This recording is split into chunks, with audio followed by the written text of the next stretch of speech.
I am Scott Gates. Thank you for coming. Basically, this is a seminar celebrating 10 years of research at the Center for the Study of Civil War. And I think I can say this is a celebration.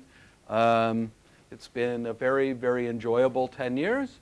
And what we're going to do is have the working group leaders and researchers from the center present some of highlights of their research, focusing on different results and findings that they've discovered over the course of their research. A lot more was done than what we're presenting here, but we don't want to have a multiple-day seminar. We don't have that much time, and we need to be prepared for that, that it's in a digestible form. Just some practicalities. There's a Papa lecture after this, and I presume that everybody's going to be attending that. After this seminar, we will proceed down through the door, down the stairs, into an area called the Disarmory. And in the Disarmory, there will be some refreshments and nibbles and things like that. So keep that in mind. After we're done, you can mill around and talk and chat and whatever. But there'll be something nice down in the Disarmory to enjoy before the beginning of the Papa lecture. So, why don't I begin? Okay. Basically, we are what the Research Council has designated in a not very Norwegian terminology, a center of excellence. And I'm very, very grateful for the opportunity that presented itself. I'm in Norway, primarily because of the generosity of the Research Council of Norway, to be the head of this. And Nils Petter and I, it would have been about 12 years ago, we initially started the idea of working on civil conflicts. Up to this point, most work on conflict had really been focused on conflict between countries and much less on conflict within countries. Interestingly, in association with our center, a lot more research around the world has been focused on wars inside countries.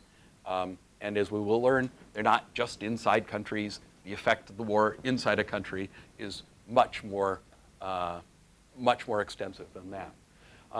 We had a 5+5 funding scheme.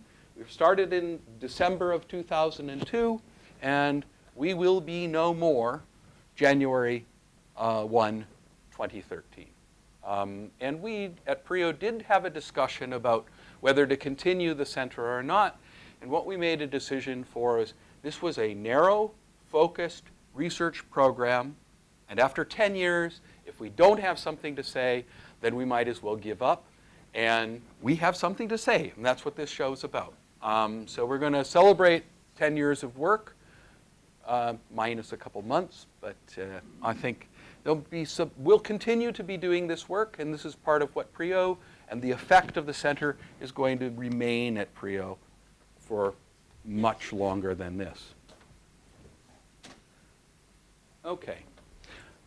The whole scheme that Nils Petter and I set up for the center was to ask these three questions.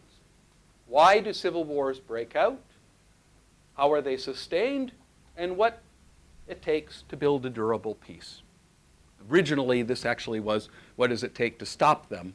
And then we realized, well, just stopping them isn't all you want. You want to have a durable civil peace. And what we've done in today's program is we'll take each of these questions and more or less the working groups and researchers will focus on each of these questions and address particularly narrow topics that more broadly in their entirety address these three questions.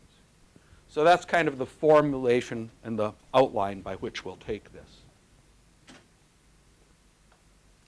Let me highlight, and I'm going to start off with one of the big contributions, And it's our relationship with Uppsala University and the Uppsala Armed Conflict Database. Magnus Oberg is over here. And basically, since before the center, we had been in collaboration and working in cooperation with them.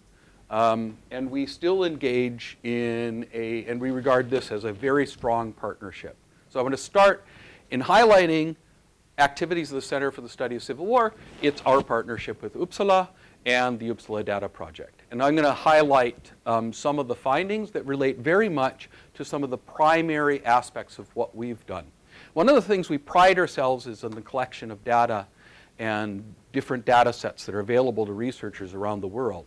And this, in the words of Andy Mack, in his publications, has referred to this as the gold standard for understanding armed conflict data. This is from the UCDP data set, or their website, and it details on a year-by-year accounting of intrastate violence, that's civil wars, interstate between countries, and then internationalized. These are conflicts that are intrastate, they're internal, but they have foreign involvement. So they become internationalized through intervention of some variety. You can see the year-by-year trends that from 2010 till 2011, we see an increase in just counting conflicts, which meet these criteria: 25 battle deaths, politically motivated conflicts involving at least one state actor. And so using that definition, with quite a low threshold in violence, preceding this, other data sets had tended to rely on 1,000 battle deaths. The utility of having a 25 battle death, quite a low threshold, is that you're able to track aspects of escalation, processes by de-escalation, conflicts that appear if you have a strict 1,000 battle death criteria, they could dip down below this threshold and then it looks like, oh, this conflict is over. But with 25, it's quite a low threshold, and you can track the nature of conflicts over a period of time. And it's quite an interesting way with annual updates that are published in the Journal of Peace Research, usually in the June issue, which is our PRIO's journal. Let me just show you the grand trends. And these are the data collected back from 1946 up to 2011. These are the most recent, because we need some time, especially the folk in Uppsala. It takes some time. You can't know exactly by month. There's some time to process and inform yourselves. Let me just point out the general pattern of a growth trend in conflict. The numbers of conflicts are increasing. This pattern is also reflected if we use 1,000 battle death criteria.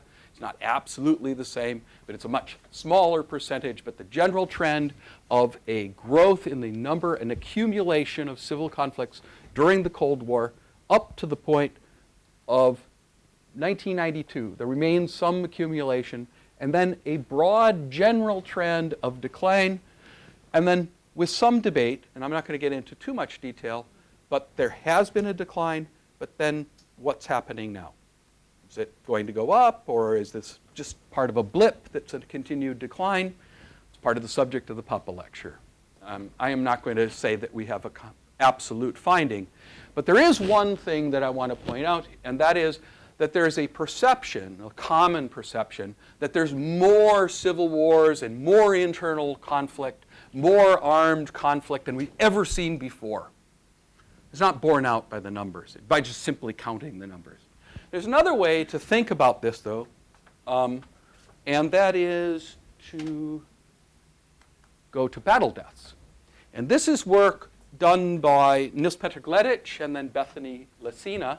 And this is work that they did which looks at a very broad period of time, back to 1900. And these are numbers of recording battle deaths. It's much more complicated than this because there's best estimates and we have considerable range of estimations of how many people are killed in different wars, in different battles, and different things like that. But using kind of a best guess on many conflicts, what you see here, though, this is mostly World War I. This is mostly World War II. here's the post-World War II period. There was no World War III. And that's actually quite an important thing to keep in mind. These two towers of Mordor from the Lord of the Rings kind of analogy, but these two towers of death really do dominate the entire 20th century. And I think that's very important to keep in mind when people talk about the levels of death and destruction in today's society, which are horrible, absolutely appalling, but I think one needs to keep these things in perspective. Okay, well, let's look at the post-World War II. And then we see, this is the Chinese Civil War and the Korean War. Vietnam War, and then we have Iran, Iraq, and a number of other conflicts. But what we see here, too, is a general decline, a general trend in decline. If we take an even smaller snapshot, this is what I was talking about, and it parallels that kind of dip. We do not know conclusively where we are right now. We know the general trends in terms of 100-plus years. We know the general trends in 60-plus years. But in decade sense, we don't know. But it gives you a sense. But this is one of the things we've been doing at the Center for Study of Civil War in cooperation with Uppsala, is to account for just looking and assessing where conflicts are occurring and where and what degree people are suffering and where are they suffering in these regards. Okay, and this is the whole pattern post-war. There's one other data set that I want to highlight, and it's called PrioGrid. And what we've done here is we've created tiny little squares. The entire world is marked in little quadrants. We obtain data specific to those quadrants. So we move away from thinking only in terms of the national boundaries. And it's much easier to see local causes of conflict. We get the local data, make comparisons. It's also interesting because you see contagion effects across national borders, identify different ethnic compositions, the cleavages occurring in those. Lars-Erik Sederman and company from ETH have been doing a lot of this kind of work, and we are very much in association with them.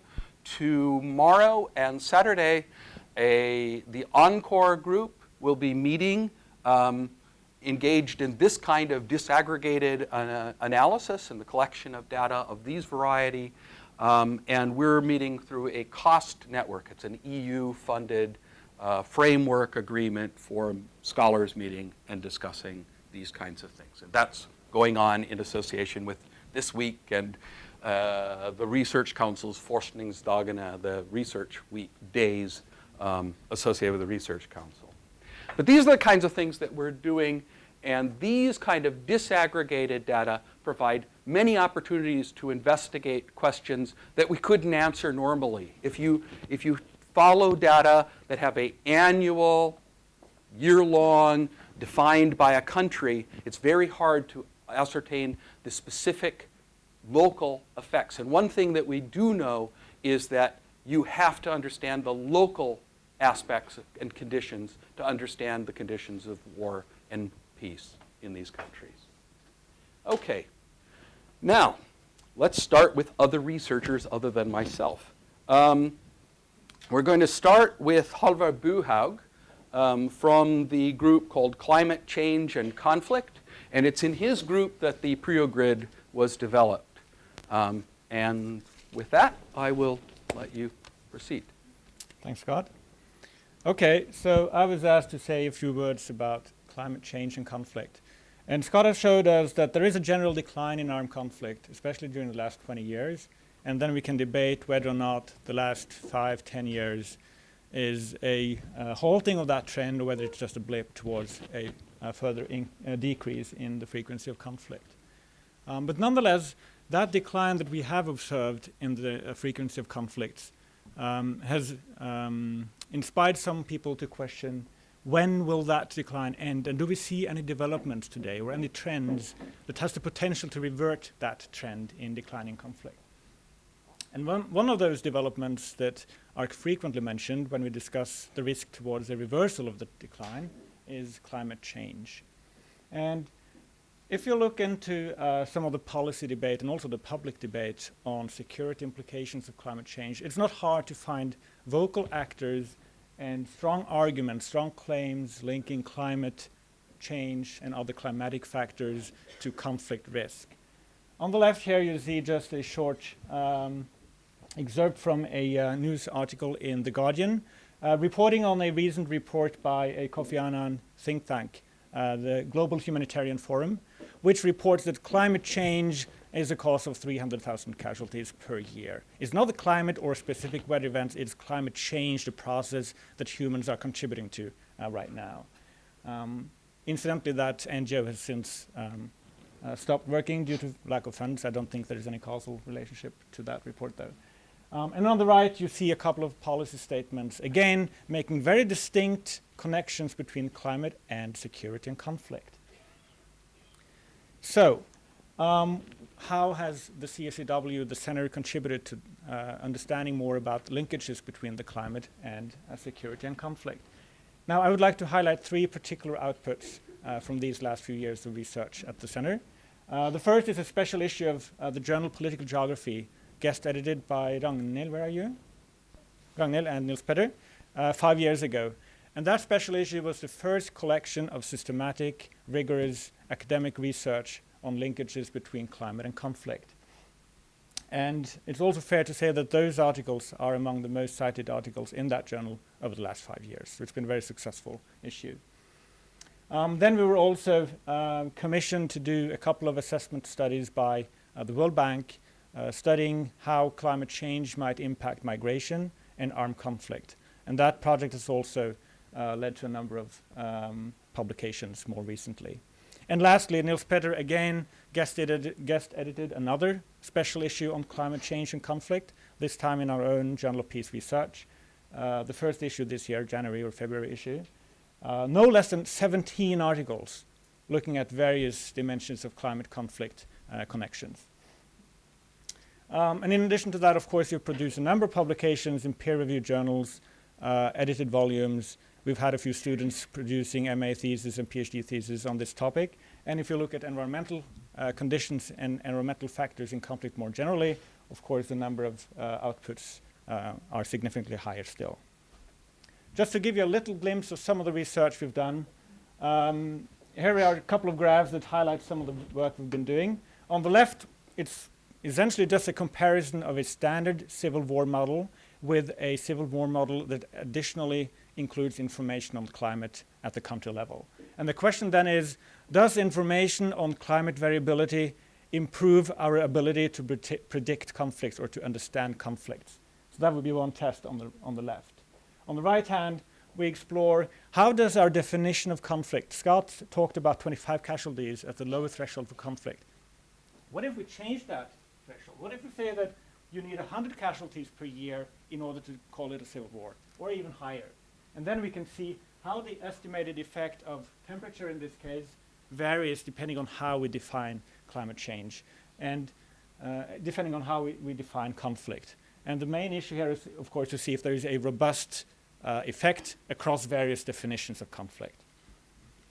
Another example of work we've done is this, and here we see the PRIO grid that Scott's also been talking about, focusing not only on countries but also looking more locally. Is there a local effect? Because within larger countries, here's Ethiopia, there may be substantial variations in climate within years but also across years. And the question then is, do local effects matter more for understanding conflict risk than national effects or aggregated effects that mask out essentially variations within countries? And lastly, within the center, we've also done quite a few more general assessment studies of the literature as a whole. What do we know? And here we see just a table we've produced in a forthcoming article with various definitions of climate variability on the vertical axis, and then on the horizontal axis, various types of conflict. And then we essentially go through whatever is published within each of these combinations of conflict and climate definitions, and we try to conclude based on that literature review. So what have we learned? Well, first of all, there's little evidence today that civil wars are driven by climate variability. And by climate variability, I mean changes from one year to the next in temperature, in precipitation, and some other associated processes. There is little evidence suggesting that climate variability affects civil war in a systematic and robust manner. There is a bit more evidence coming out now that climate variability might affect other types of conflict beyond civil war, typically less severe conflicts, not necessarily involving state forces, like communal fighting, for example, in the Sahel. But here we don't know enough yet. There is more research needed. Then I should mention that CSCW has not contributed to the relatively small literature looking at long-term climate changes and conflict covering centuries. We would like to do that, but we haven't come that far yet. And there are also other research priorities that we certainly will contribute to filling within the next few years. One of those priorities is to try to understand the intermediate factors. If climate variability, if climate extremes, if extreme climatic events affect conflict risk, how? Is it through limiting food production and affecting food prices? Is it through forced migration? Is it through other processes? We need to focus on those intermediate factors. Other questions that we haven't really started looking at yet include conflict dynamics. Until now, we focus on conflict risk, the likelihood of a new civil war breaking out. What about severity or duration? We don't know yet. Another question that we will focus on in the years to come. Okay, thank you. Thank you. The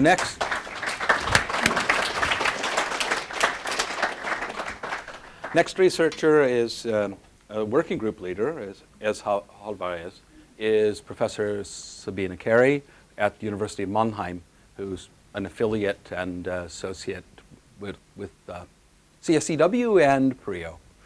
Thank you. Yeah. So my working group focused on 3 elements: conflict, human rights, and governance. And I just want to highlight the work we've done on one particular type of actor that has so far received rather little attention from the academic community. And these are pro-government militias. Pro-government militias are informal armed groups that are aligned with or linked with the government of the country they're active in, but are outside the regular formal security forces. Typical example would be the Janjaweed in Sudan, for example. Now, based on a recently completed data collection effort, we know that in almost 3/4 of civil war occurrences, we find these informal armed groups. And one of the questions we've been looking at was what impact do these groups have on human rights? And the general notion is, well, not a very good one. In this graph down here, we plot observations of different degrees of respect for human rights. And it ranges from no respect for physical integrity rights to full respect of physical integrity rights.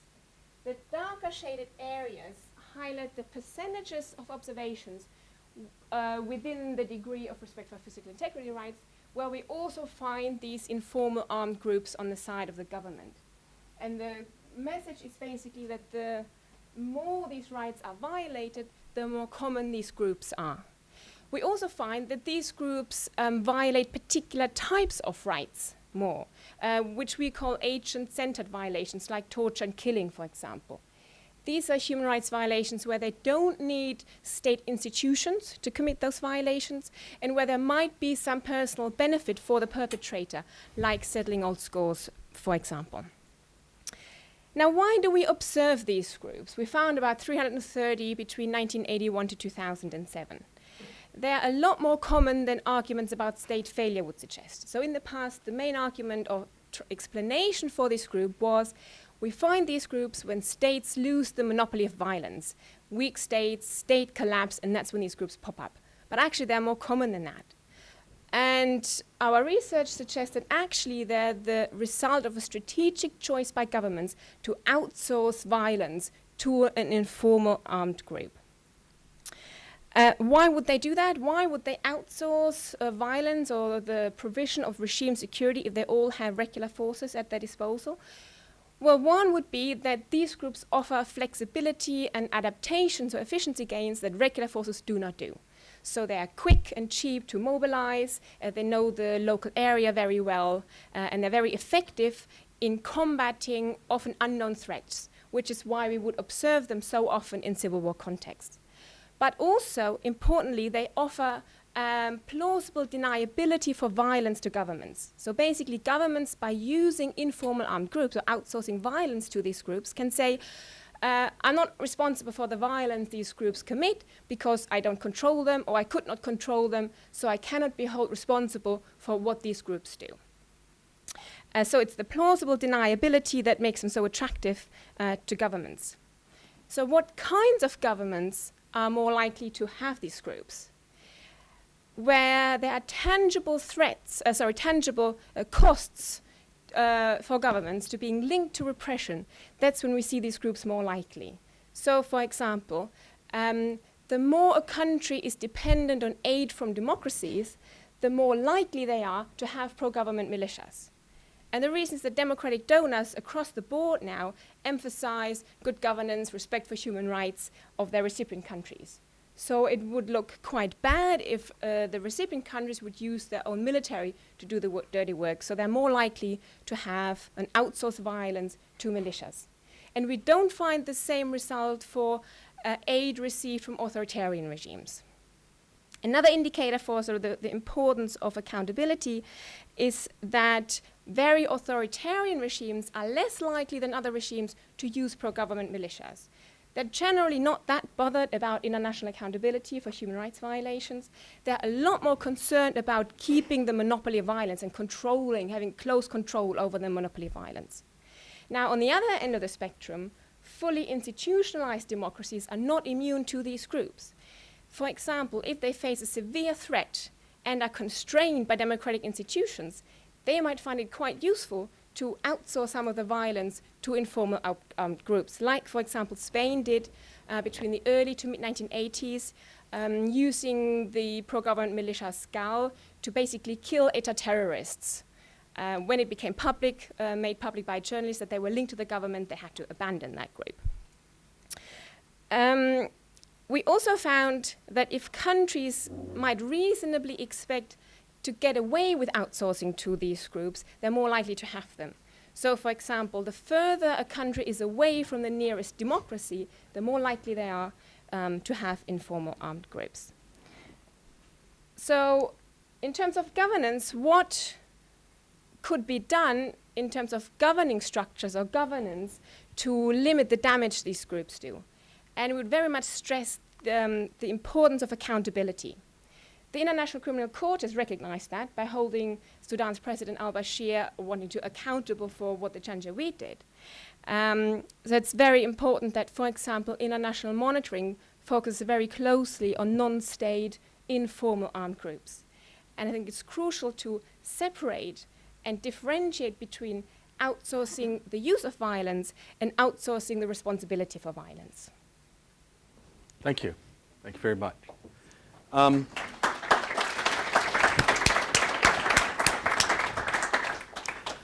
Next is Professor Jeffrey Checkel from Simon Fraser University. And his group has been dealing with the transnational facets, social dynamics associated with civil conflict. Right, so actually it's sort of two topics. I'm going to treat those in turn. And one thing I should say just to start, in comparison to a lot of the other working group leaders, I came on midstream 2008. I took over a very healthy working group led at that point by Christian Harpviken. So I need to really acknowledge his role here as well. Yeah, so I want to talk about the transnational and then a little bit on the social dynamics of civil war. And for the transnational stuff, I mean, the kind of obvious starting point, or obvious because of a lot of good work done by people in this room, is that civil wars are rarely purely domestic affairs. They many times, indeed it seems almost the majority of times, have a transnational dimension. I mean, one number that's out there is 55% of all rebel groups active since 1945 have transnational linkages going across the borders of the particular state or failed state in which a civil conflict is playing out. So it's this transnational dimension that connects civil wars to regional security and other global processes. But what's the nature of that connection? Okay, and let me just give you a couple of examples from many. I mean, civil wars nearly always create opportunities and incentives for outside actors to intervene. Those actors may be other states, rebel groups, transnational civil society, or their national community. And that list of actors, it suggests this sort of outside intervention can be of two very different types. It can be either with malign intent, fueling the war, weakening a rival, or benign intentions, so transnational NGOs targeting the use of child soldiers, which is something that's been going on for over a decade. A second thing civil wars do, or a second way you can think about sort of transnational aspect of them, they're often sustained by cross-border flows of material goods. Now, that's kind of a truism now, but I mean, let's unpack material goods. What do we know there? Well, those material goods can simply be material supplies, weapons, AK-47s, blood diamonds, okay, just flowing across borders. It can also be monetary supplies. We have a lot of evidence now of diasporas financing civil conflicts from Northern Ireland to more recently Sri Lanka. They can also be human supplies. In many cases, we see rebel groups recruiting across borders. Now, so one thing the working group has been interested in doing is sort of documenting these different kinds of transnational ties in the context of civil war. But I think something we've really been perhaps more interested in recent years is not just documenting it, but thinking, how do you theorize this stuff? How do you make better analytic sense of it? And in doing that, we've been sort of less interested in producing some kind of big theory of transnational civil war, because I don't know what that would look like even if we had it. But it's sort of a rather sort of more modest goal of can we think more theoretically? Can we link some literatures that perhaps haven't talked to each other and get some better substantive knowledge about civil war? So that's something we've been very interested in. And so, okay, you think about transnationalism. Well, it turns out, this is the first time sort of transnational stuff has come on the agenda of scholarship. People for about 40 years have been studying what we could call transnational politics, okay, in international relations, in sociology. In policy studies, we have a lot of work on policy diffusion. It's been all about sort of linking the international, transnational to the domestic. So one thing we're interested in exploring here is, well, can we use that literature to make some better theoretical sense of what we see going on in terms of these transnational dynamics in civil war? So we started with that literature from sort of transnational politics, looked at a set of mechanisms that these people had developed for linking the transnational to the domestic, mechanisms like persuasion, learning, brokerage, framing, resource mobilization. And, if you know this literature, most of the times people had talked about or empirically studied those mechanisms, it was kind of this stuff to do with sort of nice things in global politics. For example, a human rights NGO reframing a domestic issue, say capital punishment, which they've been trying to do in the US for several years, into a case of international norm violation. Well, we wanted to see, could we actually use these mechanisms developed by scholars in a very different area to better understand transnational dynamics of civil war? And indeed, they can help us. I mean, so we commissioned a number of studies. Just to give you one example, Kristen Bach at University College London was looking at the ongoing, well, no longer now, but the civil conflict in Chechnya in the Russian Federation after the collapse of the Soviet Union. And she developed an argument, and that conflict had a particular dynamic over time. It started as being framed as sort of a conflict of national independence. We want our independence from the Soviet Union and then the Russian Federation, but increasingly it gained a religious element to it. And she documents how the role of some transnational insurgents that were crucial in that reframing exercise. So, and there's a number of other case studies we did along these lines, which are gathered in a book that's coming out from Cambridge University Press next year. And what that shows is you can actually make better sense of these transnational dynamics in civil war by linking it back to some broader literatures in political science and sociology. But it also shows the limits of that exercise, because some of those arguments in that sort of peaceful transnationalist literature simply don't work. Those folks have an argument about how socialization works, sort of the bonding of individuals to groups, okay, which completely falls apart in the context of civil war. It simply doesn't work. Indeed, I think we really need to think sort of theories of conflict socialization, which emphasize a broader array of mechanisms than these transnationalists have thought about that bond the individual to the group. And that sort of lets me segue into what the working group's been looking at really just the last year or two, which I'll call the social dynamics of civil war. And here I should be clear, I'm sort of sketching out the outlines of a future research agenda work a couple of us will be carrying on after the center wraps up at the end of the year, and less really sort of summarizing any specific research findings at this point, at least from the working group. Now to begin, what are social dynamics? Well, it's things we all know. It's emotions, senses of community, identity, norms. Why study that stuff in civil war? I mean, there's a lot of stuff suggestive, at least sort of in the popular press, that it's really not important. It's about technology, right? Think of drone strikes, Afghanistan. Well, yes, that is important, right? But I mean, that particular example has to do with one particular aspect, one particular phase of a longer-term cycle of civil conflict. And our hunch here is that these social dynamics play a crucial role at other stages of civil conflict. Okay, so how do you study social dynamics? Well, you have to slice into it somehow. And one way we're thinking about operationalizing this is to look at socialization and civil war. Now, socialization, again, it's sort of about binding individuals to groups. It's a formal definition. It's the process of inducting actors into the norms and rules of a given community. Everyone in this room has been through attempted socialization processes. I mean, the sort of classic literature on socialization comes from studying what happens in churches and schools and national militaries, okay?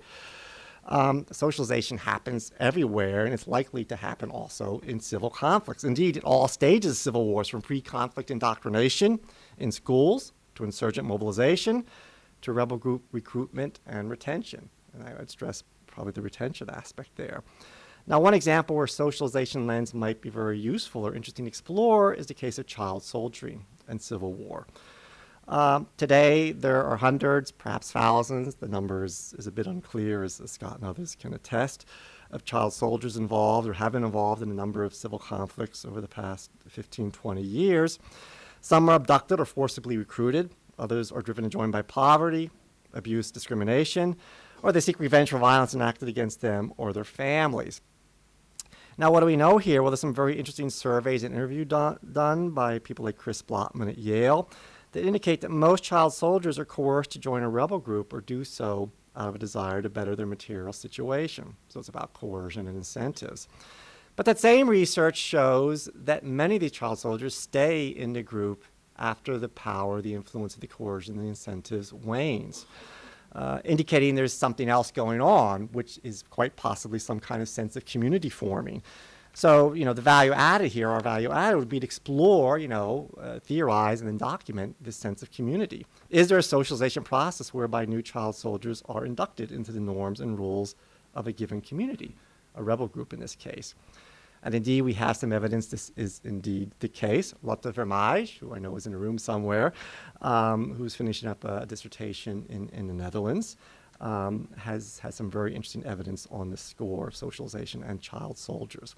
Now, why does it matter beyond academia? Well, if socialization is at work, then the international community's efforts to demobilize child soldiers or others involved in civil conflicts must also include longer-term programs to de-socialize them. Providing them with some job skills and resources to sort of just simply change their incentive structures will not be enough. Thank you.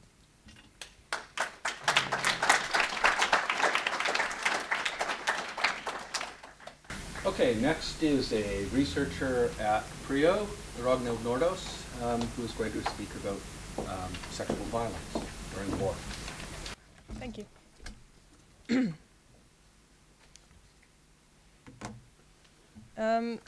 So Scott started off by talking about the trends in terms of conflicts and trends in terms of battle deaths, but we of course know that there's more to conflicts than just battle-related killings. And one of the projects that has spun out from the center and has been going on now for a couple of years is a project on sexual violence. This is a form of violence in civil war that's very often committed against particularly vulnerable groups, civilian populations.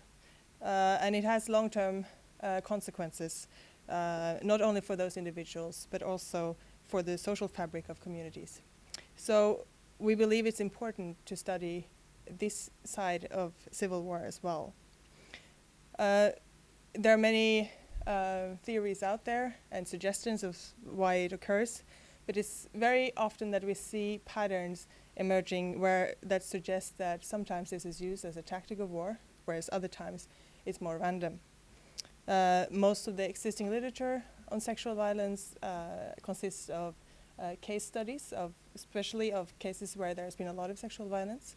And these studies can tell us a lot, but we think that we also have more knowledge to gain from completing analysis and collecting data on a wider set of cases.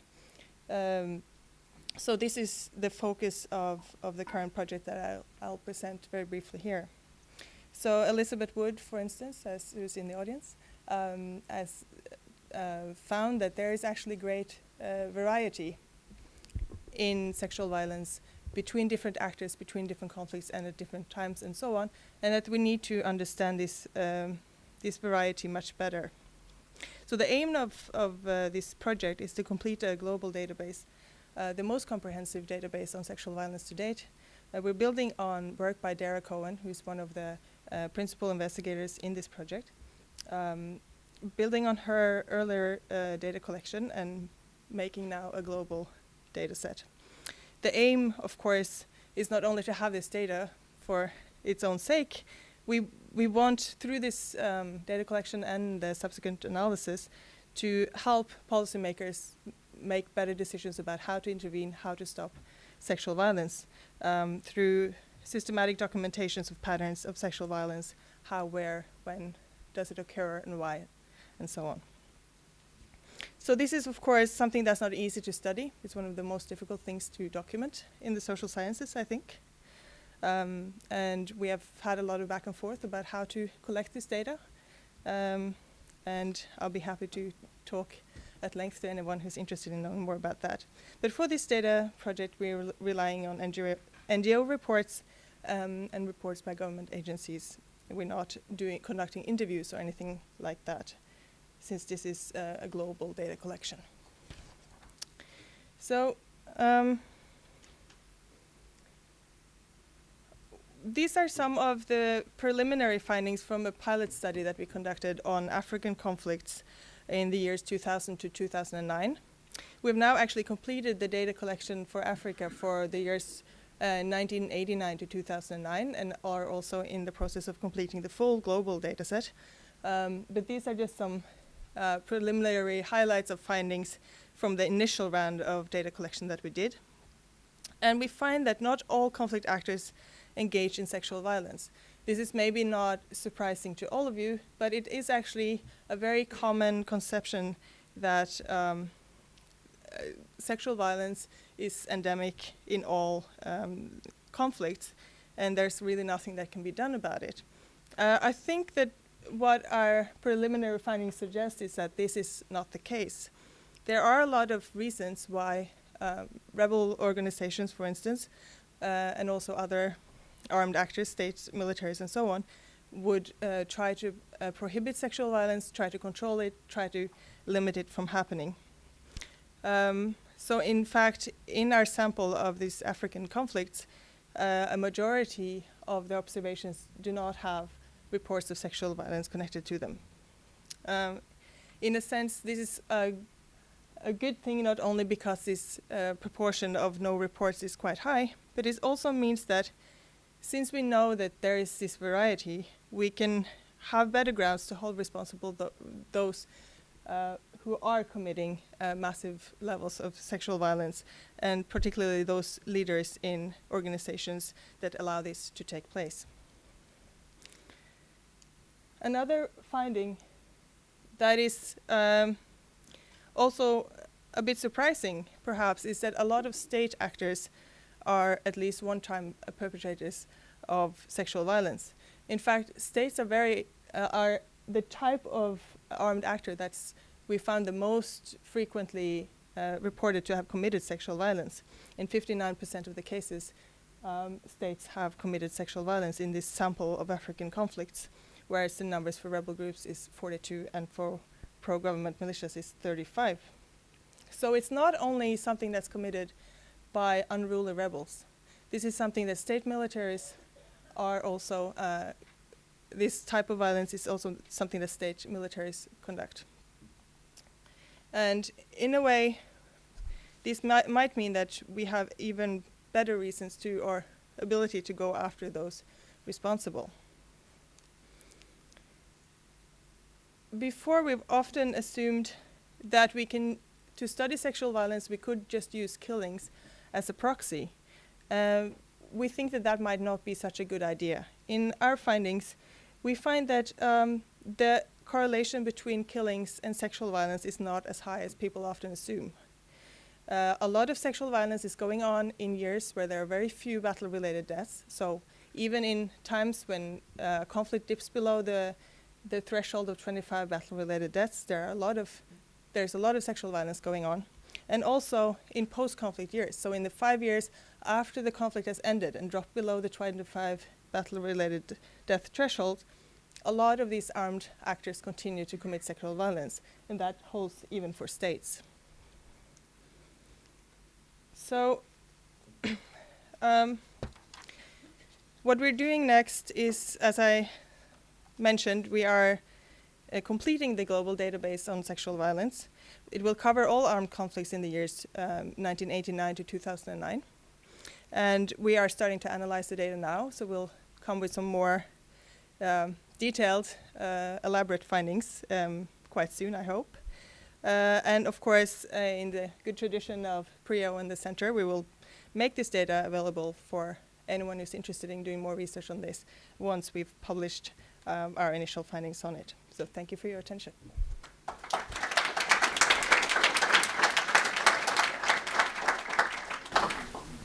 Next is Karl Moene from the University of Oslo, Professor of Economics. Oh, and he's going to speak about, no, that's not your topic, economic factors and civil conflict. But So did I do something wrong or no? No. Okay. Please try to speak. Okay, I will.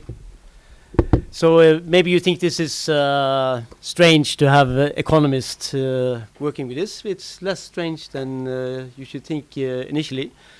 Maybe. First of all, in Oslo, Professor Håvard was very interested in conflict.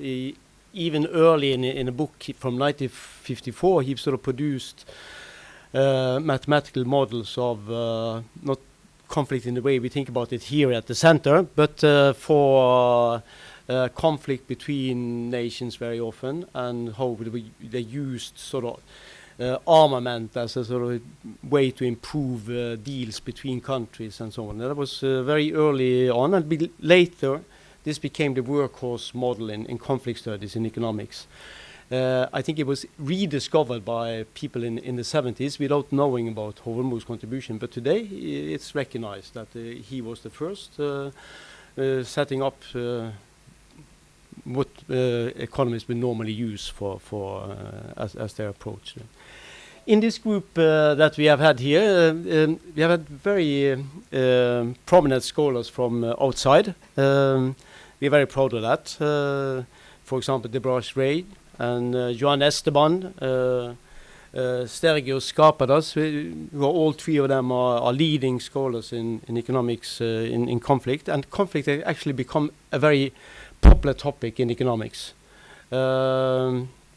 I emphasize them because I'm going to talk more about things that are done locally from people closer to Oslo, basically in Oslo. Then I'm going to talk about the work by John Debraj and Stergios, who have sort of focused more on sort of the salience of ethnicity in conflicts relative to sort of class composition of conflicts, or the role of classes, economic classes and so on, the economic consequences of conflict and the economic causes of conflicts.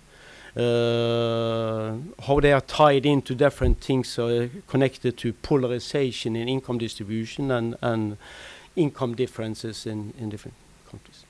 So the way we have studied a lot of these things have been sort of challenging what is received wisdom in mathematical modeling of conflicts.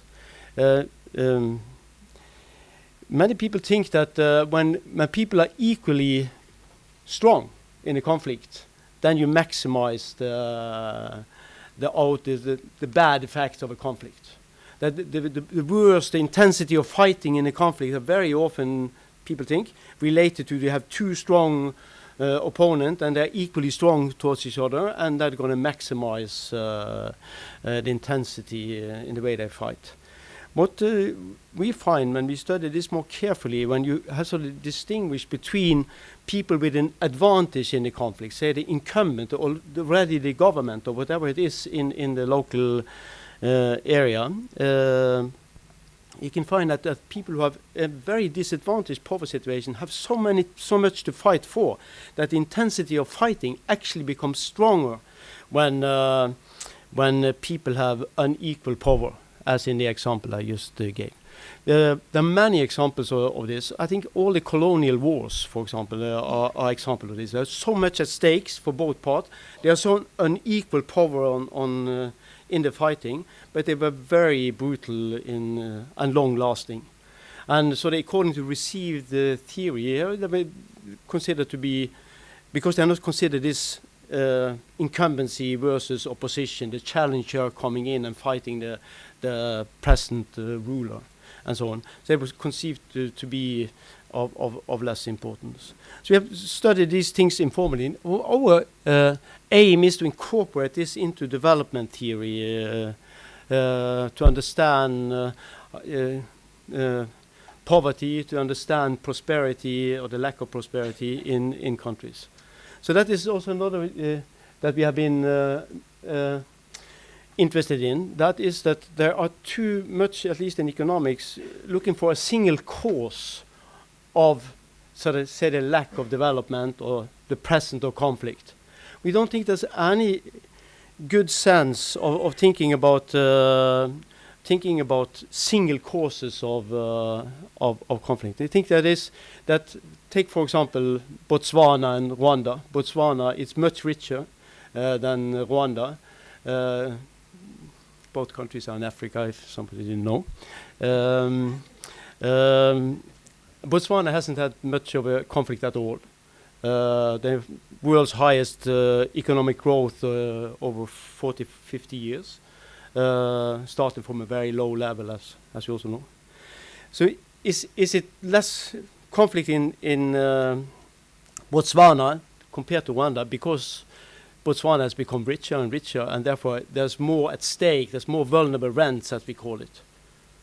Or is it so that they become richer because they didn't have conflict?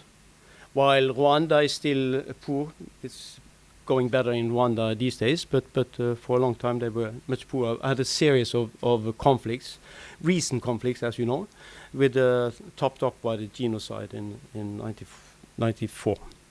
So these are the things that we are interested in. So you can't really isolate one cause. They're there present. The lack of prosperity go very often together with the presence of conflict, even though we can't really say that one is causing the other, but they are consistent in the sort of equilibrium situation that economists like to focus upon.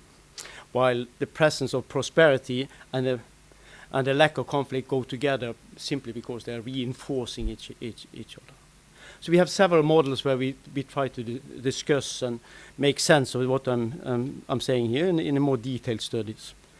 As you will see here, so we're going to end up where in saying something about Afghanistan. We have a very applied project on Afghanistan, but many of these things that I mentioned initially sort of come together. But I have only 10 minutes, so I rush further. A lot of things that we study sort of are related, the conflict are related to resources. Say Angola is a typical example, where you have both the oil and the diamonds. How conflict are generated by the presence of valuable resources that groups can fight over. When in a rather detailed studies, and Halvard, and Ragnhild and I have done, we said that well, resources are important. There is a curse of resources in that sense, but it seems to be more important that what kind of institution quality the area or the country has. What the quality of institutions seems to be more important than the presence of resources. Resources are a blessing to a country if institutions are good, but it is a curse to the country if institutions are bad. And typical bad institutions give rise to conflict over these resources and therefore a disadvantaged development. And we also show that the presence of resources reduces growth in countries with bad institutions and much conflict, and it increases economic growth in countries where institutions are better and there's not so much conflict over the exploitation of the resource. Let me then move to, I just give you a little taste. I know I speak for the rest of the time about Afghanistan. All these things are sort of combined in Afghanistan.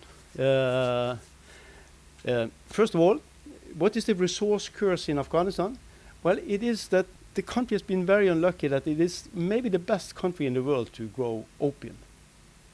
There's the much higher productivity of the climate and the soil for opium production in any other country than we've seen. Other countries can have sort of 40 kilogram per hectare. In Afghanistan, it typically will be 60 kilogram per hectare. So it's very high productivity of that. That means that there are huge rents to be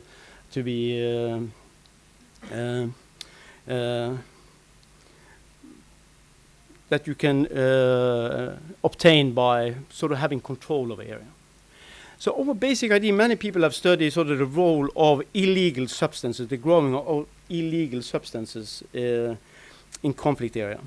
So our take on this is that there are a lot of arms for drug mechanisms, or drug for arms mechanisms in say Colombia, also in Afghanistan, we think, and many other areas, where sort of rebel groups take the control over the production of illegal substances, and they use it to acquire weapons for their fighting.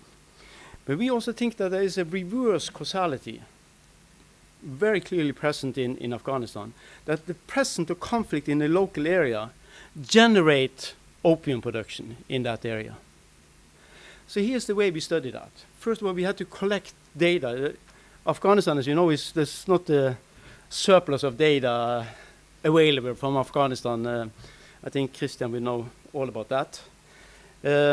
So we collected data on sort of body bags being sent home from the ISAF forces after 2001. That means there's a GPS number on each of these bags. So that means that we know when people die, soldiers from the ISAF forces die in Afghanistan, we will know exactly where they have been fighting. We have the GPS number where they died, and we also know the reason why they died. Was it a car accident, was he ill, or was it hostile fighting in the area? So we know that. We can combine these kinds of information with satellite images of opium cultivation. So they use a grid where they sort of a filter where they use the reflection of the sunlight from the flower, so they can see exactly how many hectare land that is where they grow opium. So this is the type of data we have. There's also some on-the-ground activity. You need some calibration of these satellite images. That's in areas where they're not so dangerous to move in. They have observation from on the ground. There's not much price information on opium. We have price information on the border, but we don't have the local prices, and they seem to be not very informative. But we know enough to say that 90% of the illegal drug production, opium production in the world, is opium production takes place in Afghanistan. 40% of the GDP in Afghanistan is drug-related production. So this is really the thing in Afghanistan. So what do we find? Well, we find that there's a clear impact of conflict on opium production. Now, in areas, local areas, the 329 districts in Afghanistan, there's an expansion of opium production in areas exactly where there have been conflict. So how do we know that the causality in this case goes from conflict to opium production? Well, we see the impact before and after the planting season. If there's a conflict just after the planting season, there's no effect of the conflict. So if the fighting was over the opium area, they shouldn't be related whether it was before or after the planting season. So when fighting is after the planting season, there's no effect of the conflict on opium expansion locally in that area. When it is before the planting season, there's a huge effect. It's very significant and a very clear indication of a causation from conflict to opium production. And what are the mechanisms? Well, I can't go in detail here, but some of these things that I mentioned already here, that there are some arbitrage between different use of resources in the area. The main alternative to opium is wheat for the farmers. And it seems to be the farmers have a lot of power themselves to decide. They are under the control of local warlords in the sense that they provide protection to them. That we have studied in different contexts in Africa and elsewhere. So they provide warlords provide protection, but there is also the arbitrage of farmers between wheat production and opium. I finish very shortly. Sorry. So that is one thing. The second thing is that conflict in itself is very bad for wheat, but not so bad for opium. So conflict in itself destroy irrigation, wells and roads, but these things doesn't matter much for opium production, but it matters a lot for wheat production. So that means that the relative profitability of the two alternative crops change in favor of opium. Opium has a huge value of a small quantity. You can just walk to the border and sell it yourself, and there's a storage of value in this area as well. Okay, I could speak for a long time on this, I feel, so I had to cut short. If we are right, then there's a vicious circle in Afghanistan. The opium production finance Taliban and maybe other warlords, not maybe, but for sure other warlords. So there is a drugs for arms mechanism.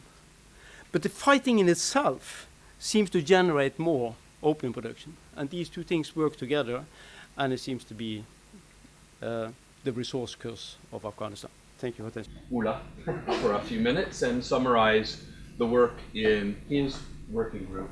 His working group was called Values and Violence, and the group focused on public opinion surveys. In fact, I'll just back up parenthetically, and I think it's a good opportunity to say this. When I started the center, I explicitly wanted to bring in people who hadn't had a tradition of being conflict researchers. I wanted people who were experts in something else who would apply their skills and bring in some of the best people in their fields who would then look at civil war. And Ole Listhaug had never even dreamed of doing anything about civil war. He's a public opinion expert, and basically I chose him to look at that. He did two things. He brought in a number of Balkan experts who are employed at the Norwegian University of Science and Technology, and they focused a lot of research on the Balkans, looking over the long period of history of pre-Yugoslavia, Yugoslavia, and then post-Yugoslavia.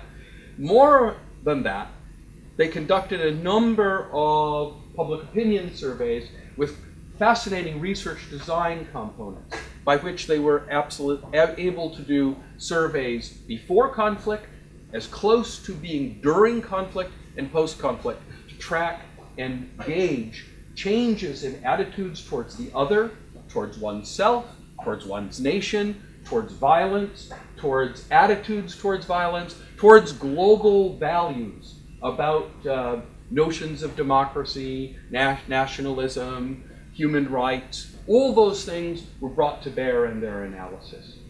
And I have some results from that group.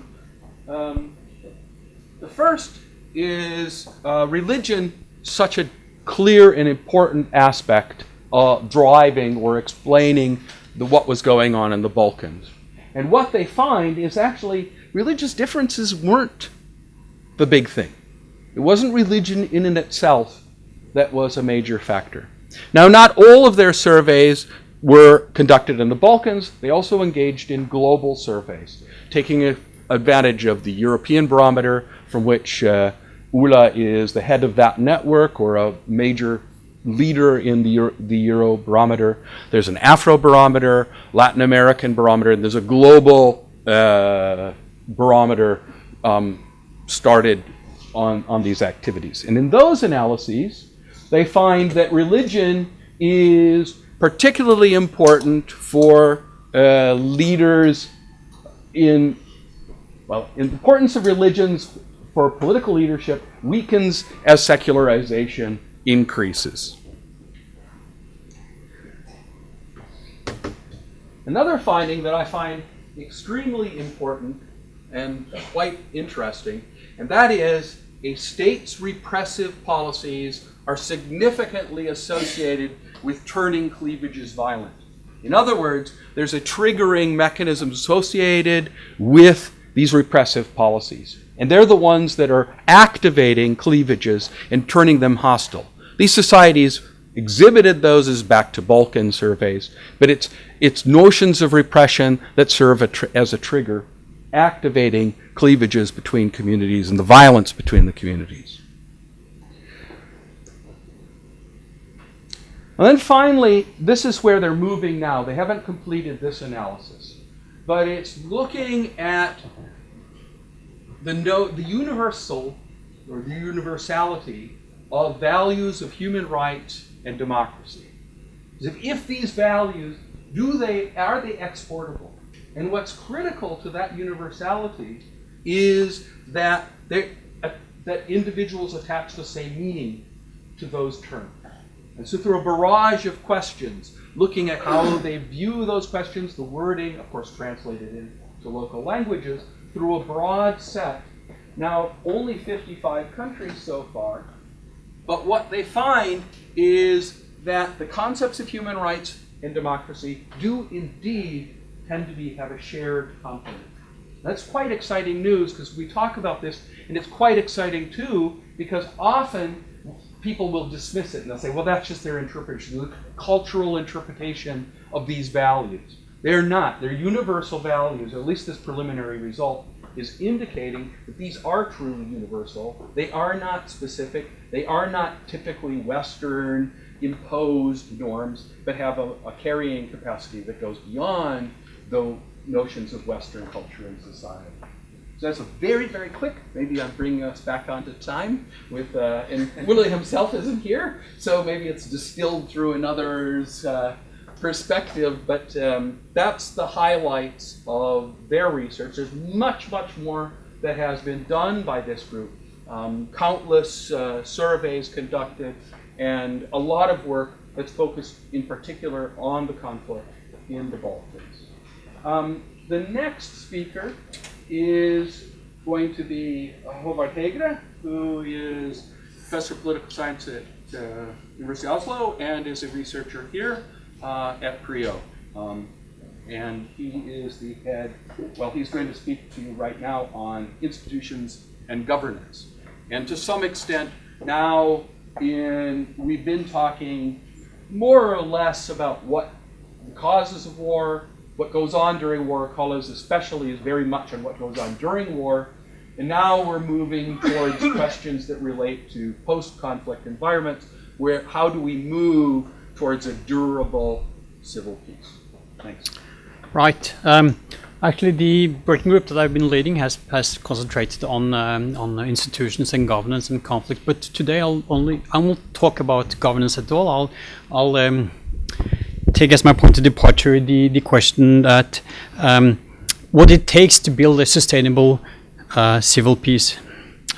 So, given this question, how to answer this question? I'll approach this by looking at this graph, which says something about which countries that indeed have sustained a civil peace over the last 45 years. So on the vertical axis in this graph, there is the proportion of the population that was killed in direct battle deaths using the data set that Scott used earlier. So you can see Afghanistan that Karl mentioned up in the upper left corner, 4% of the population died.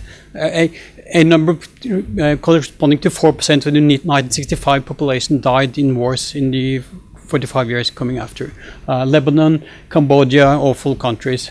On the horizontal axis is the infant mortality rate in 1965. So this is a measure of poverty. So you see a very clear relationship between the number of people killed in battles and the poverty in 1965. So poverty is the best predictor of sustainable peace that we have.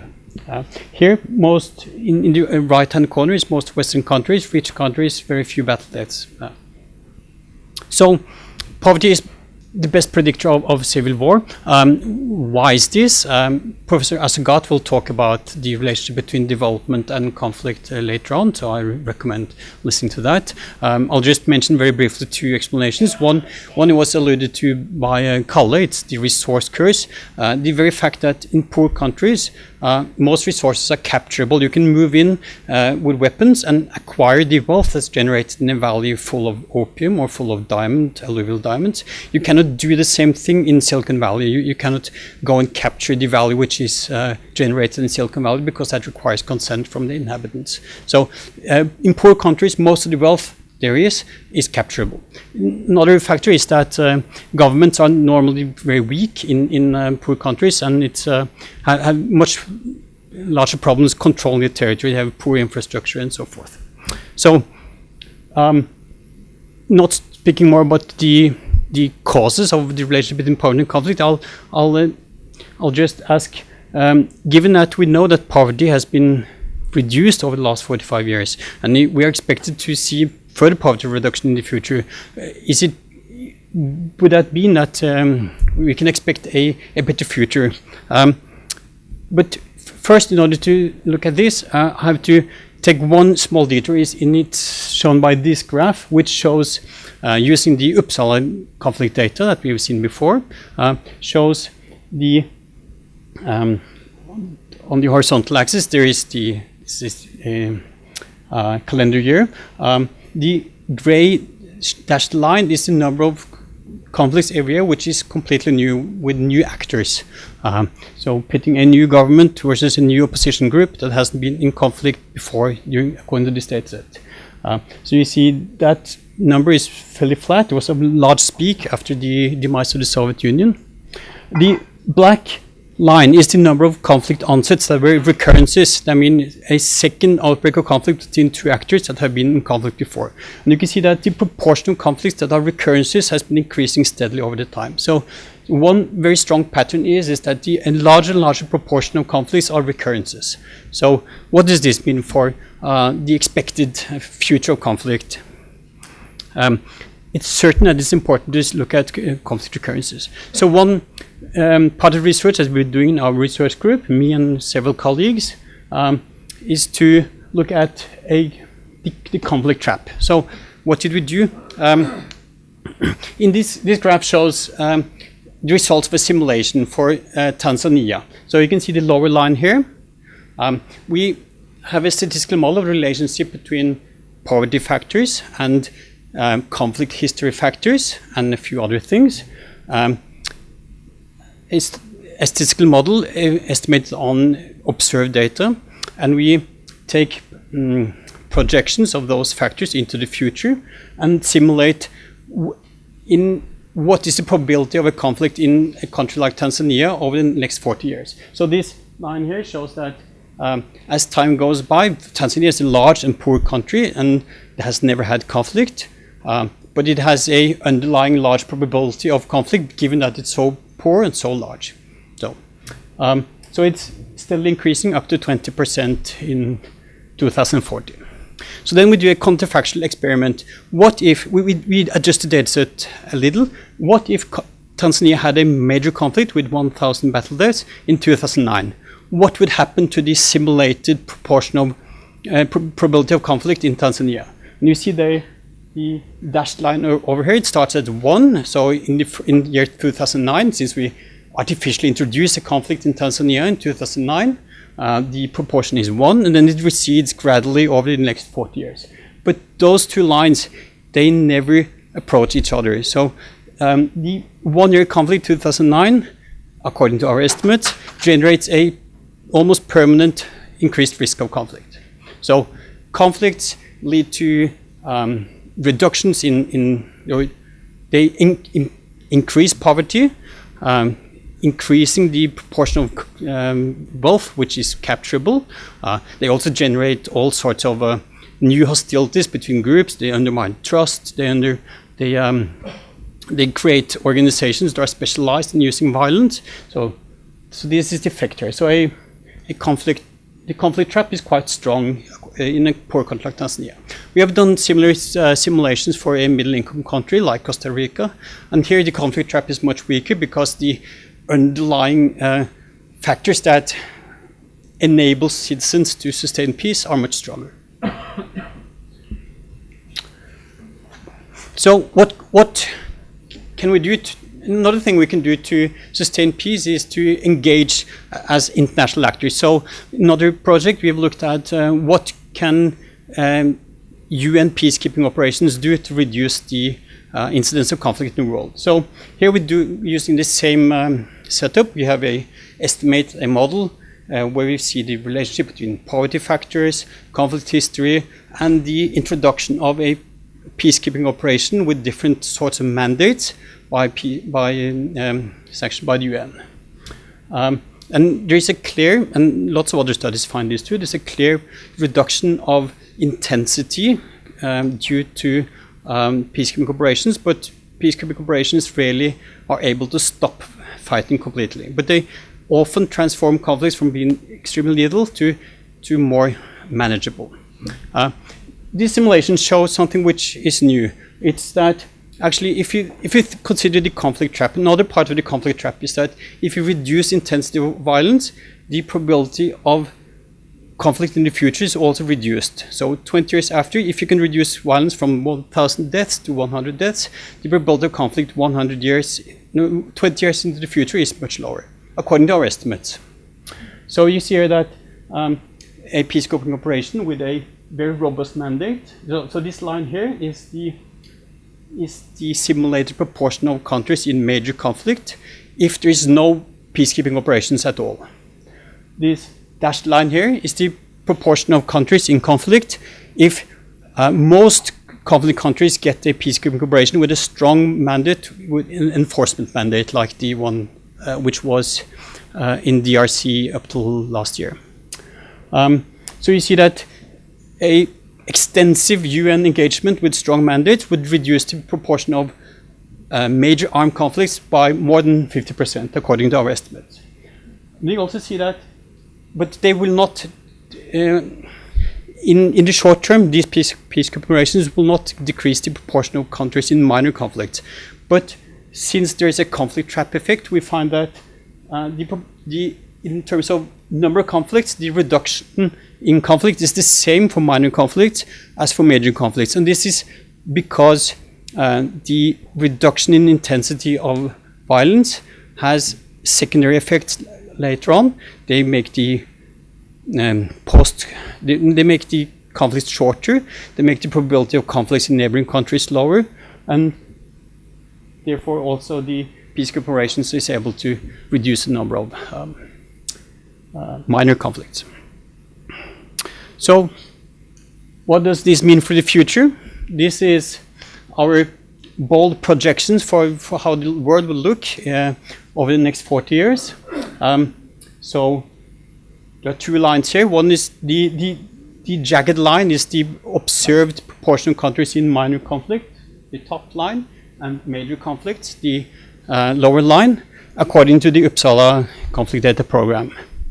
The straight line is our projections for the future. So we predict, and I'll tell you about the assumptions afterwards, we predict a steady decrease in the number of minor conflicts and a steady decrease in the number of major conflicts over the next 40 years. And the assumptions are, first, that the estimates that we obtain based on a statistical model of the relationship between poverty and conflict history and a few other factors for the years 1970 to 2010, that they are universal, that the same relationship, an infant mortality rate of 50 will mean the same in 30 years as today, and as it was in 1980. So we assume a constant relationship between these predictors and the probability of conflict. That's one assumption. The other assumption is that the UN's projections of infant mortality rates, population size, the proportion of the population which is young, and the IIASA projections for education are correct. Thank you. So, thanks.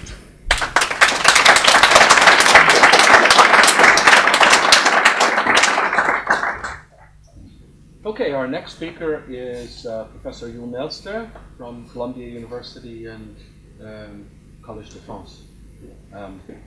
And you're going to speak on post-conflict justice with a focus on, amongst many things. His working group was on the micro-foundations of civil war, which was quite from wars of religion to a variety of topics. Yes, my group was mainly made up of political theorists, and political theorists do not produce facts, findings, or results.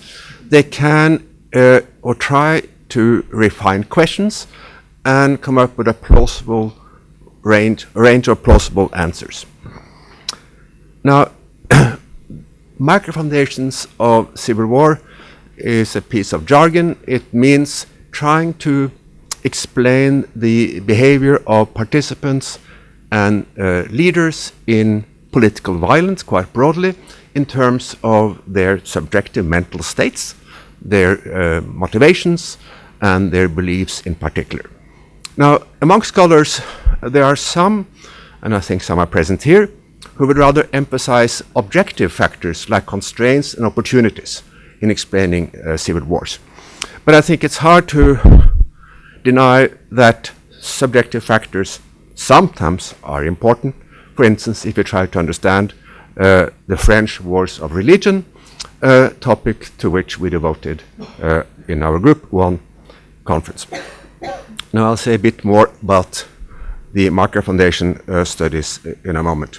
However, early in the project, we got sort of sidetracked into a very different set of issues related to Colombia, to Colombian politics, the politics of demobilization of the paramilitaries in Colombia, and the politics of land reform as part of post-violence transitional or distributive justice.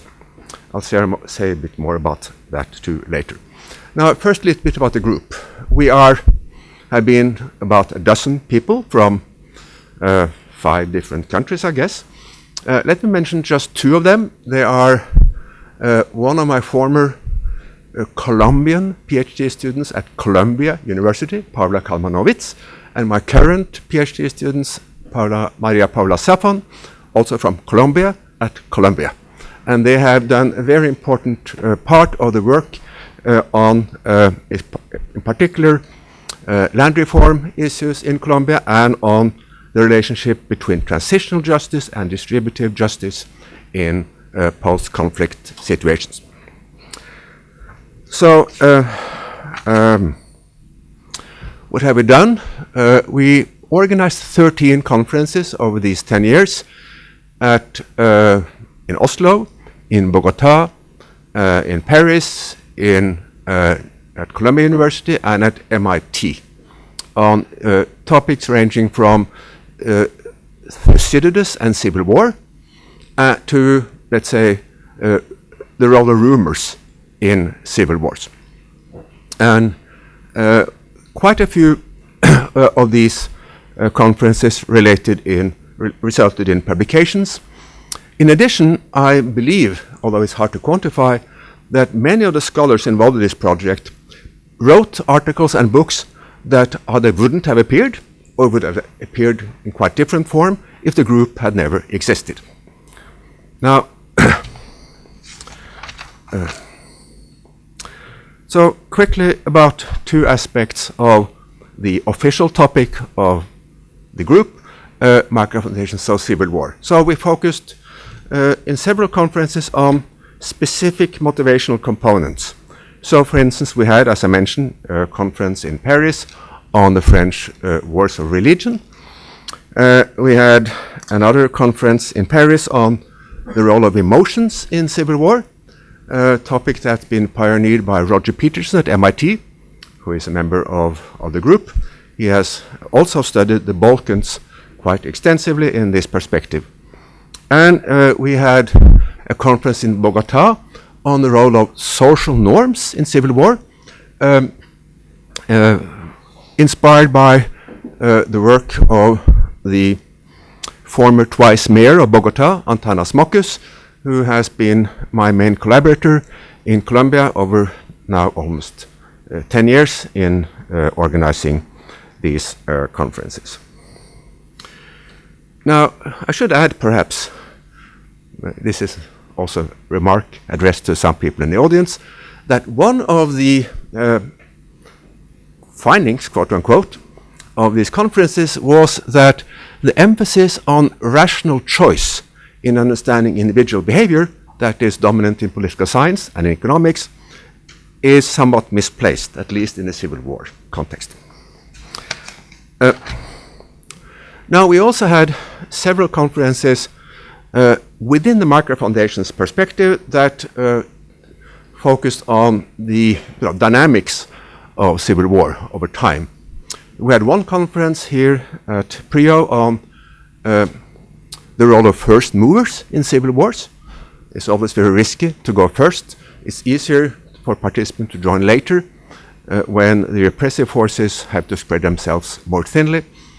We had another conference, two in fact, on mimicry in civil wars. How, for instance, participants might try to present themselves as neutral, as civilian, so as not to be targeted by the government. And we had a conference in Paris on the role of rumors in civil wars, beliefs that are often unfounded, grow out of nothing, but can take on an enormous importance. So the Colombian connection went through several stages. First, we focused mainly on trying to explain the high level of violence generally in Colombian society, and to think about what could be done to reduce it. Antanas Mock himself got the homicide rate in Bogota down from, I think, 70 per 100,000 to 28, which is about the level of Washington, D.C. During his tenure as mayor. But then gradually we started to think more about the possible end to political violence in Colombia. First, the Law of Justice and Peace that set up a process, an organized process of demobilization of the paramilitaries. We looked at some of the consequences of that law. In particular, what will the population think if the demobilized paramilitaries have to be subsidized by the government? What would the victims think? That the perpetrators are being subsidized by the government. Not an easy moral issue. And also, and this came to be more and more important during the last part of the project, how to deal with land and land reform. I'm going to back up a second here to cite a very perceptive remark that Jim Fearon, who is here somewhere, made at one of the Bogota conferences where we're discussing violence. Jim said, if a conference on civil war had been organized in Bogota 40 years ago or 30 years ago, the most frequently cited name would have been Karl Marx. Today it is Thomas Hobbes. That is, what used to be the focus was exploitation and injustice in land holdings. What became the focus over the years was the violence generated by the civil war and what could be done by Hobbesian means, a strong state, to contain that violence. Now, I'm running out of time here, but what my students in particular showed very clearly is that transitional justice in the form of a reparation to the victims of civil war cannot be sufficient because in Colombia, and this is the case in other countries too, there is a large population, landless population with no legal title to land. So they cannot get their legally held land back because they never had any. Whereas distributive justice requires redistribution of land to the landless. So there's been perhaps an excessive emphasis in Colombia and in other countries on transitional justice, reparation to the victims of the civil war, but not enough on distributive justice, that is, victims of the situation that created the Civil War in the beginning. Let me also say that it is possible, but cannot be documented, that our discussions with the Colombian Constitutional Court had some influence on a decision by the court to deny President Uribe re-eligibility for a third term. I don't know, but it's possible.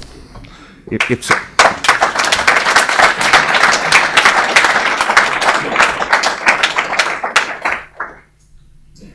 Okay, thank you very much. The next speaker is me again. It's supposed to be Kåre Storm, but he was unable to be here. Kåre is a professor of political science at the University of California, San Diego. He is an expert on political parties and had mostly been a Western Europeanist. So he was another person that I chose to bring to the center who had no background in conflict. There's a lot of projects that have been fit under his, actually he began his group, it was Governance Peace, which is the group that Håvard ended up focusing on, and then he was moved to the group which I used to lead, which was called Civil Peace.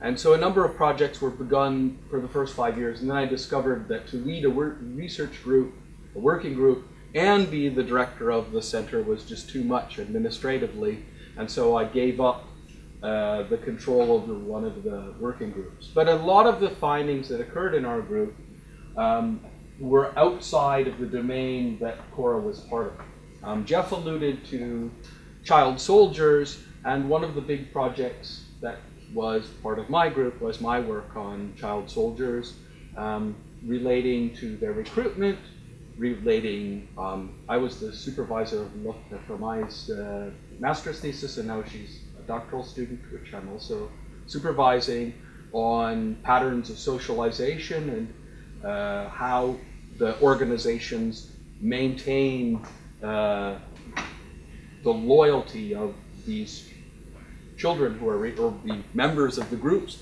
who are recruited as children, even abducted, and then remain within the groups. So why do they stay? Why aren't they escaping at their first opportunity? What are the reasons for that? What does the group do? What are the aspects of the group? Now these are, Jeff alluded to this, but these are not trivial questions, because if you're going to have, once the war is over, the group is demobilized, disarmed, and then the other aspect of DDR is reintegration. Well, if since you were 12 years old, you have been socialized and brought into a group dedicated to the armed struggle against the state, to overthrow the state, even if the chances of that happening, like in the Lord's Resistance Army, are virtually nil, it still has tremendous consequences in the peace process. A child like that, what skills? They've never been educated, illiterate for the most part. So how do you bring them and reintegrate them into society?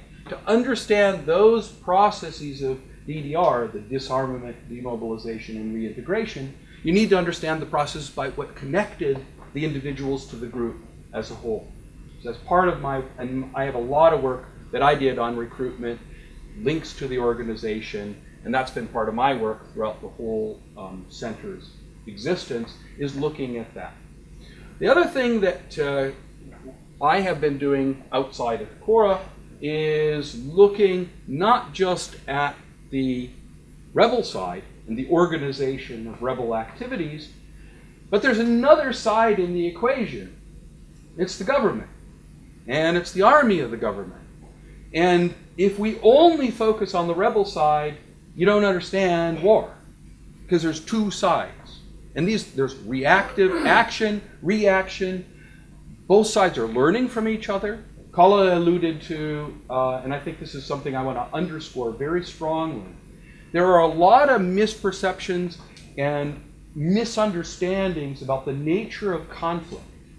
And the fact of the matter is, asymmetric wars have special characteristics involved in them, in the dedication towards fighting and the allocation of resources towards fighting effort is very much affected by the balance of powers. We assume in a very, very simple kind of based on 17th century physics, a notion about balancing things and, oh, it's balanced, and then we'll have an effective.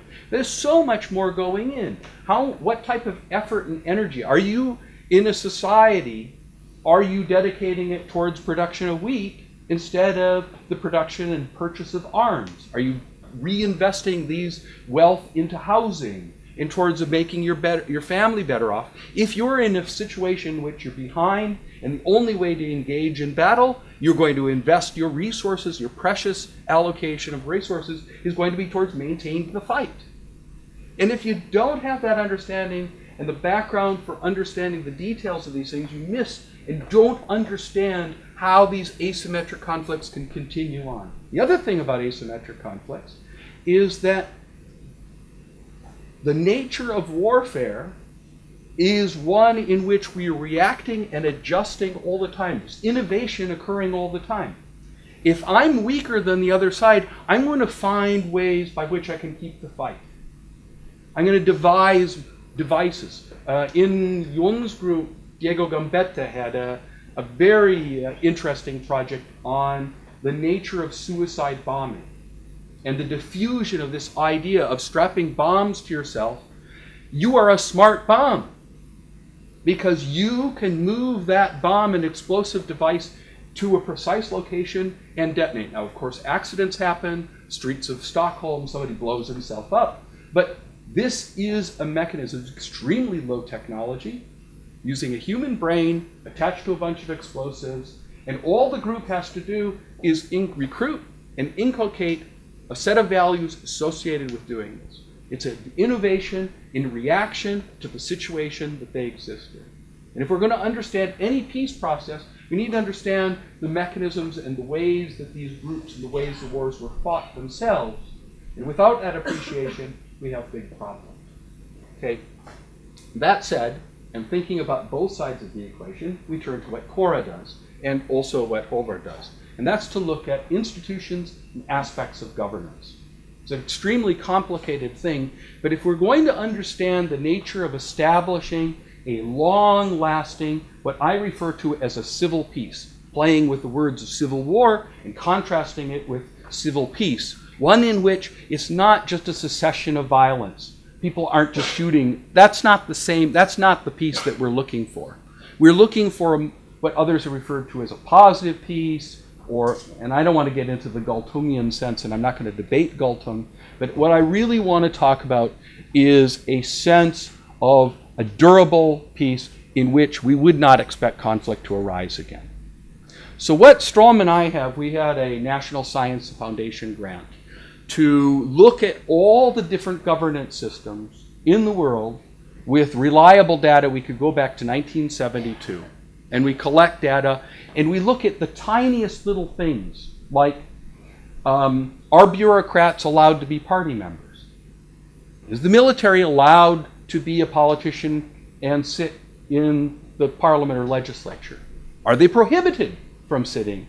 And what we did was we set up a set of criteria by which we would look at things through the lens of, I'll paint a metaphor for you, and that is a lot of activity, especially towards attention, has been focused on a notion of power sharing. And the logic, there's several dimensions, and we parsed out the dimensions. One dimension of power sharing is to imagine a big pie. It's the political pie of a country. And what an inclusive arrangement does is it invites all the belligerents to the conflict to share the powers of the nation, or to share the pie.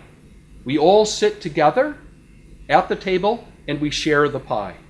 Okay? Everybody gets a slice of the pie, and the logic behind this is that all the belligerent parties are brought in. Now, a problem with this is if I'm not invited to the table to get some pie, I'm going to be sore about it, because only the pie is those who are invited to the table. And if only those who are fighting are brought in, well, we create a perverse incentive to start a fight and get invited in. And indeed, we find that these types of inclusive arrangements have a potential, not a universally, there are good cases of inclusive arrangements, but there is always a potentiality of these inclusive arrangements or sharing the pie of creating a perverse incentive to start something else. Well, there's another idea, and that is to make tartlets. We won't make one giant pie, we'll make tarts, little pies, and we'll distribute the tarts, and it's basically a notion that's related to federalism. Okay, you're a group that wants your own autonomy, we'll grant you, here's some share of the political power, and the pie of political power is distributed into little tartlets, and you get a tart, he gets a tart, and then maybe there's a pie in the middle, but political power is distributed, and maybe you might even be invited to share some of that pie, but you also get your tart. You guaranteed some taste of the pie. Okay? Well, the problem here, once again, is, and this is actually happening in Northeast India, in Nigeria, is that you create new states, a group is fighting, and you say, oh, Majipuris, we need to create a state for Majipur. We create the state of Majipur. Well, when you do that, Majipuris were a minority in the state of Assam, you create a new state called Majipur, but then there's new minorities within Majipur. And they look and they say, oh, look at what they got. Let's start a conflict. So you create, again, a perverse incentive to start conflicts for those who didn't get a tart. Okay? Another pattern that we look at, and that is, instead of making big giant pies, you don't have much pie at all. And those are institutions that restrict or limit authority, and they take authority away from partisan politics and invest it in other areas. An example of this, and the pie metaphor doesn't work as well now, but bear with me. Take an example of an election committee. There's an inclusive arrangement for an election commission to monitor elections, make sure that everybody's voting, there's not illegal voting, people are actually voting, there's no stuffing the ballot boxes and stuff like that. So there's two ways to do this. One is every party participating in the election gets to have a member on the commission to monitor, to make sure that everything goes well. Okay, that's one arrangement. The other is to have an independent authority that has no vested interest, no partisan interest, that maintains that the election is safely run. Now, those conditions are going to vary in different environments. Some environments where you have an established, trusted bureaucracy, you can vest it within them. And if you do really trust them and not to be partisan, then that's a safe route. In other environments, so even though inclusiveness can be dangerous, there may be environments where it really is the only option in town because there is no secure way to put the power away from party politics. Now, this is done also in the judicial branch. Now, in some states in the US, we vote on judges and we have elections for judges. In most European countries, this is unthinkable. You don't think of justice as being a partisan issue. It's something to be taken away out of the partisan sphere of governance, and you put it over here. Now, what we've done in this, we've collected, and as I went back to, we've got all this data, looking at every single country since 1974, and then looked, do you have an arrangement that tends to be a tartlet-oriented governance system, one in which is inviting everybody to the big table, or are you focusing more on non-partisan aspects of governance? And then we're looking at patterns as they relate to the durability of peace and not. Now, as one might guess, a lot of this depends. It depends on so many different factors. As Håvard was alluding to, the economic levels of wealth are profoundly important. Extensiveness of poverty is important.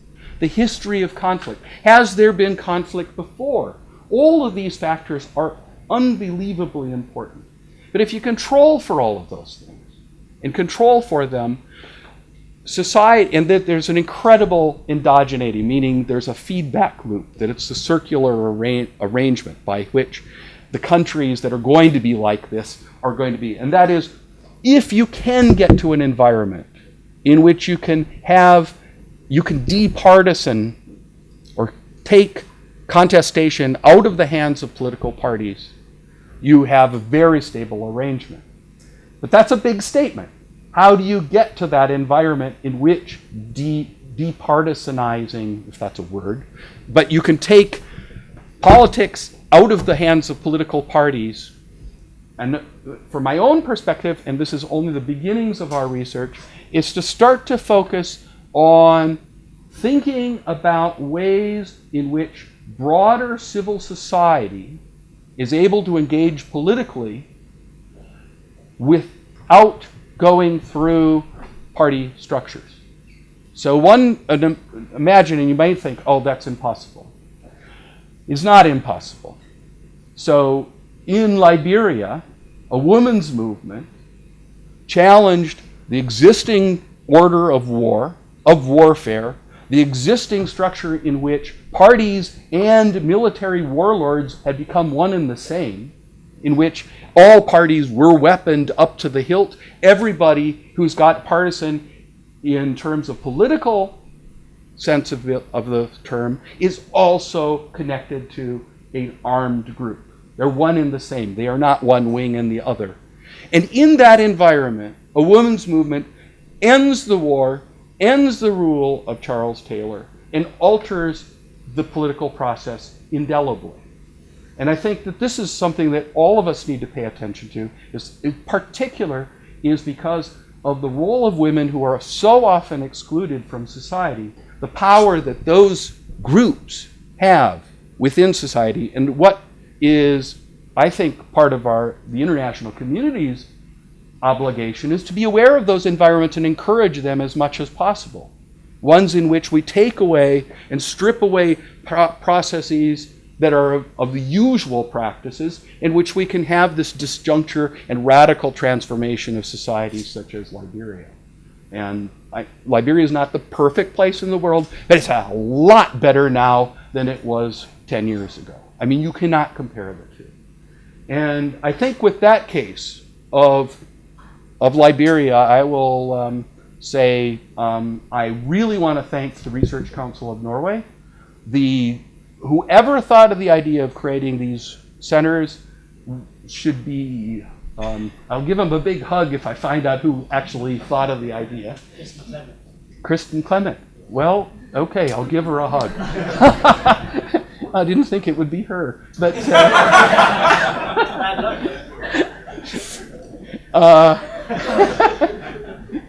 well, anyway, I think it's a fabulous idea. The ability to bring in, you've heard, it's Yun coming from Colombia, it's Cora coming from San Diego, Sabine from Mannheim, and Jeff he was here actually in Oslo, but now he's in Canada.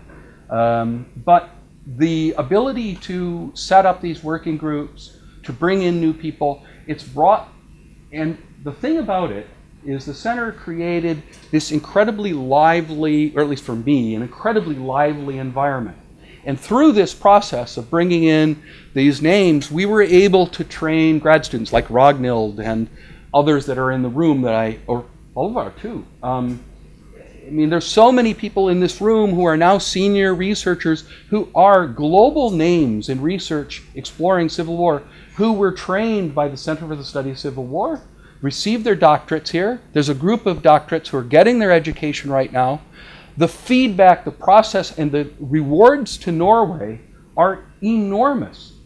The Center for Study of Civil War, I know this is my Americanism, so I'm going to brag, and it's not, even I'm a Minnesotan, so I'm not Norwegian by blood, but I have by culture, and it pains me a little bit, but I'm enough of an American that I can toot my horn, and it is the Center for Study of Civil War is global in renown, and the Center for the Study of Civil War has operated and created an environment that has pushed the global agenda in understanding why occur, why civil wars break out, why they're sustained, or what sustains them, and how do we move towards a durable civil peace. The research isn't over. There's a lot more, but it's going to continue. And from the bottom of my heart, I thank the Research Council for making this possible. And thanks for coming to hear me.